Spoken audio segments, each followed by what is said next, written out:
Good morning, everyone. This is Sonya Green from SonyaGreenCoaching.com, and welcome to the Coaches Cup. This morning, I have a very special guest with me, Master Coach Carrie Marshall.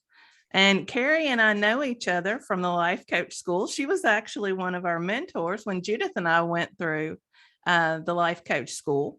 She is now a master coach, and she helps people reach their amazing goals, those big goals that we all reach for at times, and has a lot of fun doing it, I think. Right, Carrie? Oh, absolutely. It's really fun myself to hit big goals, but being able to help other people has just taken it to the next level because I'm always blown away by the possibilities in this world that we really can create for ourselves. And so it's really fun to be able to help people see what's possible in their life and then go out and achieve it. Yes. Yeah. I think that's my favorite thing about coaching is seeing people come in and they think, maybe I can do this thing. And then at the end of the cycle, they're actually doing it. Well, So much. when they hit that, it's like it opens up all of the doors, right? They Yeah. think that it's this small thing, or for them, they're like, oh, if I could do this. And for me, going through this process with so many clients, I'm like, this is just the tip of the iceberg, and it really does create this open possibility for what they can do in their life. Yeah. Yeah. So tell us what you're going to talk with us about today. Well, today, as I was thinking about coming on this podcast, I really wanted to talk about how we can get to know ourselves again. Because what I see is that people kind of almost go into a trance as we go through life, doing the day-to-day processes, right? We get so busy with work and family and all of the things that are required of us that occasionally what happens is that we feel disconnected from ourselves. And I watch this happen, especially with women. When we're mothers, sometimes I'll have new moms come and say, I don't even know myself anymore. But I also see this transition happen in the later ages of retirement, empty nester, that type of transition where we kind of almost wake up and we're like, where am I and who am I? Yes. Yeah. No, I've been dealing with some of those things just in the last few months. As I'm looking at this last semester, there have been a few times where I've hit things in my life that I didn't even know was a problem, and I'm hitting them because everything's changing. So watching me go through that, has been interesting in my experience. So, and one of my clients, it's really interesting. One of my clients, she had a life that she really loved, and her husband retired. And she came to coaching because she said, I wasn't prepared for the impact that would make in my life. And so she said two different examples. She said, one day I was doing laundry and he came out from the bathroom and I forgot that he was retired, scared her to death. But she said, but then I wasn't ready for him being so needy. So she'd have lunch with her girlfriends and he'd get ready and she'd say, what are you doing? And he'd say, well, I'm coming to lunch. And she'd say, no, you're not. And so she said, I need coaching to really think about who I want to be now with a partner that's home full time. And it was a different thing than what she expected. Mm-hmm. So you've got some tips to help us transition through these experiences. Absolutely. So tip number one is get to know yourself again by dating yourself. When we talk about dating, so much we put a partner in there, but dating is all about getting to know someone, and that includes yourself. Yeah. And so the very first tip is date yourself. And when I say that, I mean, you need to spend some time alone, really thinking about your life and going out and doing activities to see if you still like doing them. It's really important because, we start to do activities based on who we're around. So our kids or our spouse or something like that. And sometimes we forget that there were absolutely hobbies that we love to do that maybe we have been disconnected from. And so date yourself, put it on the calendar and go out to lunch by yourself. I had to go to the movies by myself to learn I don't like it. But that was some of the process of like when I was, kind of trying to figure out who I was after I had little kids. I Mhm. went and did horseback riding lessons. I went and did all these different things and found some hobbies that I loved that I'd never tried before and connected back to some of the things that I loved that really made me feel like myself again. Yeah. What a gift to give yourself. And we feel Absolutely. so often, I think like we do need somebody else. Mhm. But I have found sometimes when I hesitate to do something by myself, it's because there's something I don't want to confront. I don't want to think about. So I love having that alone time, but I do sometimes resist it and I question why. Yeah. And I think that that's where the coaching comes in, right? Like you and I know that whenever there's something that we're resisting, there's thoughts behind that that Yes. are creating that resistance in us. And so, when we think about being by ourselves or doing activities by ourselves, when we find the resistance coming up, it's like stopping and thinking to ourselves, like, what is it? Yes. Oh, I don't want to be seen as this way, or I don't know what I would do with my time. I had one woman come and tell me that. She's like, I got in my car and I drove around for like 20 minutes and then I went home because I just didn't know where to go.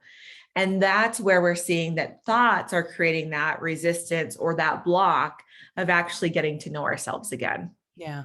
Yeah. And I definitely, I know that happens. I see that happening with women in my phase of life as they're becoming empty nesters, as, like you said, their husbands or their partners are retiring.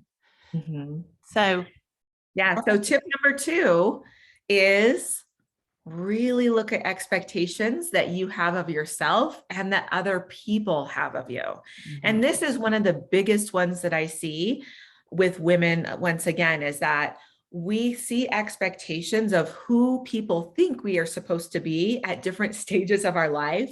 yeah. And we want to be seen as a good wife or mother or all of these things. And so we start to do things that really don't feel good for us. So an example of this is one of my clients was babysitting her grandkids full time.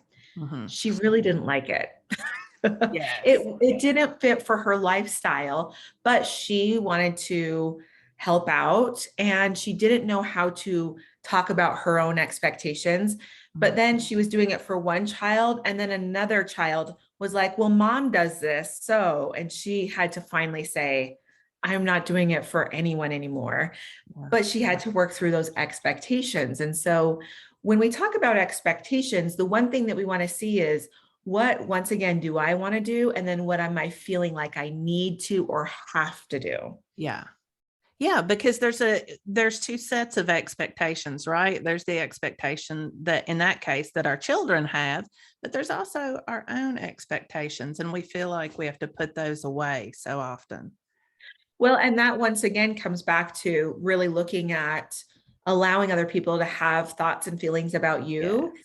that really that's okay. It's okay for Mhm. your kids to be disappointed. It's okay for, somebody else to feel like that's not fair. Mhm. Because really when you can show up, because what we want is we want people to show up and be lit up and excited to be there. Yeah. And so one example from my own life is I don't love to help out in my kids' classrooms. It's not something that is for Same. me. Right. But what I really love to do is I love supporting their school and their classrooms through donations. Yes. And so when I can talk to the teacher about that and say, I'm not great in the classroom, but I'm really a great donation person, and please send me your list of everything that you need. Yes. Now I've created a great system that works for both of us. Mhm. And I've done it and I love doing that. It lights me up. It makes me excited. And I feel like I'm helping out my kids and the teacher, but a different way than what most people think is expected as a mom with kids in grade school. Yeah, and being open with that, there's no resentment because everybody is on the same level. We all know what's going on.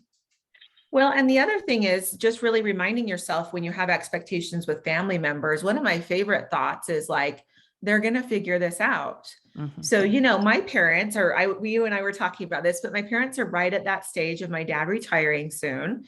And when I had little kids, my mom did help me out. But as they've started to travel more and not Yeah. be local anymore, they're kind of at different houses. It has really helped me and my sister get closer. So now we've created a system where we watch each other's kids. And my mom is like so excited about it. She's like, Yeah. it's so good for you two to figure this out, but Mhm. it also allows her to just be a grandparent that just gets to show up when she wants to. But that's what we want for all of you. Yes. Is we want you to intentionally create the life that best suits you, knowing and having those thoughts that yes, it might be disappointing for a couple people, but what if it was actually the best experience for them to Yeah. have you show up for yourself? Yeah. And I think that's when I'm working with women, that disappointment, the fear that they're going to disappoint somebody is always, that's the big thing in front of them. Exactly.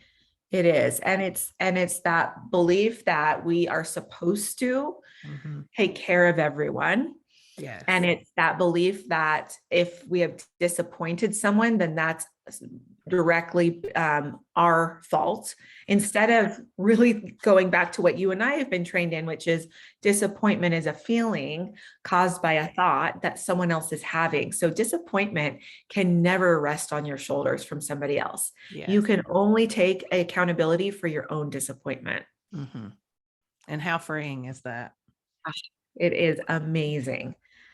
So tip number 3, and this is going to be the hardest tip. It's okay to take time for yourself.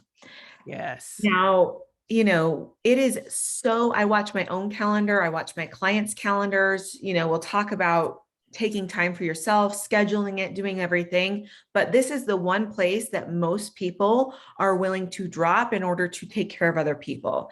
Never Mhm. have we ever said to ourselves, like, you know what, I think that I will just miss work in order to, take care of this thing. We'll always put our own time first and drop that off the calendar if Mhm. something gets adjusted. And so this is where I see most women that will struggle, is they'll talk about wanting this freedom and learning to get to know themselves, dating themselves, all of this. And then a couple months later, I'll come and they'll be like, I'm exhausted, I'm worn out, I'm burnt out. Yeah. And I say, how's that personal time coming? And it's kind of silent Uh-huh. not what I had one of my clients yesterday say, what are you talking about? What is this free time that you keep saying? Yeah. But it's because you have to remember, when we talk about free time, it's very fascinating, that language. Mhm. All time is free. Yes. Every single hour that you have, Yeah. you are absolutely deciding how to spend it. Mhm. And so you get to have that choice of 24 hours of free time that then you need to take accountability for, Yeah. that you're absolutely not showing up for yourself the way that you want to. Yeah. And that would be the next thing, is that showing up and having personal time does not mean bubble baths. It does not mean working out Yes. incessantly. Yeah. It absolutely means taking that ownership back and saying, how do I want to spend my personal time? Yeah. So I love spending an hour right in the middle of the day reading, Yeah. curled up with a blanket reading. And I have those thoughts of, I should be working out, or I should be cleaning, but when I can just allow that to be there, those are the days that I have the best days, because I'm Yeah. spending my time how I want to, in a space that really makes sense. And so that tip number 3 is take the personal time, but watch those sneaky shoulds that even come in. It's funny because Judith and I were talking a couple of weeks ago, and on the podcast, and we were talking about um, scheduling your time. And I always schedule personal time into my calendar. But when the emergencies come up, where do I draw from? It's that personal time. And so I really had to start thinking about how I wanted to deal with that. And so now I have, those buffer points where I can schedule something in, but that's not interfering with the personal time. Absolutely.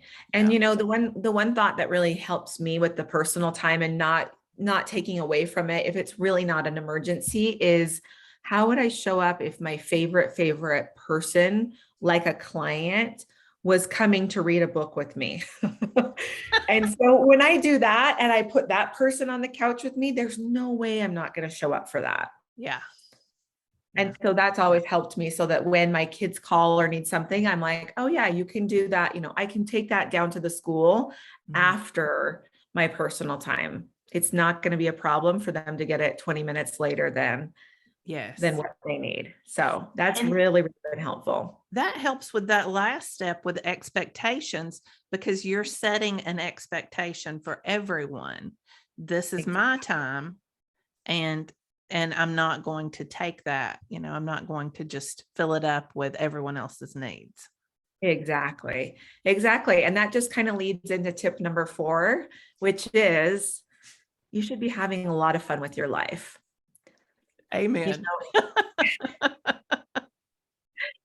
I think as women, a lot of the shoulds and have tos are not very fun and exciting, and so I just want to kind of offer that as we kind of take back and think about who we really want to be, we get to kind of shed these, things of like, I had, one client say, like, I'm always the parent that has to discipline. Like, I'm never the fun parent. And I said, well, do you want to be fun?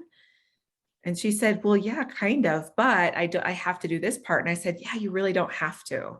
Yeah. And so when she was able to see that fun is absolutely requirement, that's what I tell all of my clients, is hobbies are requirement and fun is a requirement in your life. Now, fun is different for all of us, but really think about that you as a woman at this stage in your life, think about, list all the things that you do for fun that just feel fun for you.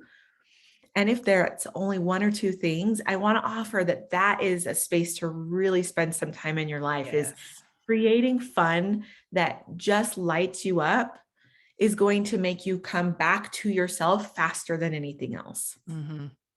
Yeah. And we were talking beforehand. That's one of the things I plan to do this summer, but it's also one of the things that I've taken time to do throughout, my career as well, because it's easy to put that off. Well, I'll figure out what's fun for me when I have this much time, and then we never have it. So making it a priority, I love that. I think, especially, I mainly work with women, so I see them always shorting themselves and feeling those shoulds. Exactly. And it's when those shoulds come in that the fun likes to leave. Well, and thinking that it's, I can't be the disciplinarian and the fun parent. If I'm one, I can't be the other. That's just one example. But many times we think, if I'm this, I can't also be this. And that's, I was going to say that I think that's one of the biggest parts of like learning coaching, is that so many things can coexist together. Yes. And, when we can really decide that as, I can be this and this, it just really helps us to be able to see that our life can be what we want to make it. And that's the best part about watching people going through the process of goals or coaching, is that you really have an opportunity to open up to those possibilities and say, I hear women say, I've always wanted to speak on stage, or I've always wanted to, start this or that. You absolutely can. Yeah. And there's never a point where it's too late. I had a 75-year-old woman that wanted to start her YouTube channel. Oh, I love that. And it was amazing to watch that process happen and to watch her just find so much joy doing a process that everyone else, she was learning a YouTube channel with her 18-year-old grandson. And that was like so much fun, but that really bonded them together. Yeah. And it was interesting. She came one day and said, my YouTube channel had more hits than his. And we were like, just so excited about it. But it was just so much fun for her to be able to say that at about 65, she said, I kind of tapped out. I started to say like, I can't, or this or that. And she said, it took me 10 years of feeling old and feeling like I wasn't going to be able to have these opportunities. And now watching her start a YouTube channel that now has created this very full life, because nothing's off the table anymore for her. Yeah. what an amazing gift. And, she gets to continue sharing that with all of the other people in her audience who may have those same feelings. Exactly. Yeah. Exactly. So, as we kind of think about those 4 tips and how to really start to come back to yourself and get to know yourself again, the main thing that I want to share is that we all have dreams and goals that sometimes we've set to the side for different reasons. And that there's never a problem to pick that dream or goal up and think again about what it was and why you wanted it. Hmm. I talked to a lot of women that said, when I was a little girl, I wanted to fill in the blank, right? Hmm. And so I always tell women, pick that back up. What was it about that goal or dream when you were a little girl that got you excited? And if you can do that, then we can actually mold and create. Maybe you do go after that same goal that you wanted as a little girl, but maybe it's a feeling, or maybe Yeah. it was an experience. And that's what we want you to really take on and start to create again, is picking those goals up and saying, wow, I really did want to travel the world. Hmm. And I've been to Mexico. Okay, so Yeah. now how am I going to get to Paris? Or how am I going to create that experience for myself? That is the opportunity that we're talking about when we're talking about getting to know yourself again, is Yeah. coming back to life with those goals and dreams. Yeah. I think I see women going through life, and the further they go, they start shutting doors. And the beauty is helping them to see that they can not only open those doors, but life can be as multidimensional as we choose for it to be. And that's so Absolutely. exciting. Well, and it's exciting to really think about, like you said, opening your own doors. We Yes. are the ones that are shutting them. And Yes. so go back to those doors and open them back up. Hmm. There's never a time that you can't decide to do something different. Right. Even at And 75, even even at at 85. 75, exactly. Exactly. And one of my favorite exercises to do is called everything is an option. And what you're going to do is take one area of your life, maybe it's a job or a career, and just say, okay, here's this job. Now look at, when you think about that job, how much you say, well, I'm at the end of my career. I could never get a promotion, change jobs, do this. Okay, well, now instead of saying all the things you can't do, let's say everything is an option. Yeah. You could pivot, you could stay, you could leave, you could do this. Everything is an option. And what that does for you is it helps to create a sense that you really are in control and Mhm. that you really are choosing the life right now that you want. And that, like we talked about, it's never too late to pivot and do things differently if that's what you want. Yeah. I love that. Such an empowering topic. It really is. And it's one of my favorite. Yeah. And I've coached both men and women, and this is a process that isn't just for women. No. It's for everyone. We all go through stages of life that have us feeling disconnected from ourselves. Hmm. I watch men get into the 9 to 5 grind, and I see Yes. them. I have one of my clients that's a man that was disconnected from his emotions. So he was kind of living in this like just drudgery because he couldn't experience, love like he wanted to, and all of these different things that we sometimes do. And so, for couples, sometimes if you're at that stage of, empty nesters, maybe you have your high schooler leaving or something like that. This is a great opportunity to learn for both of you and kind of go through the process, figure out what both you and your spouse want, and go from there. It's just such a fun opportunity.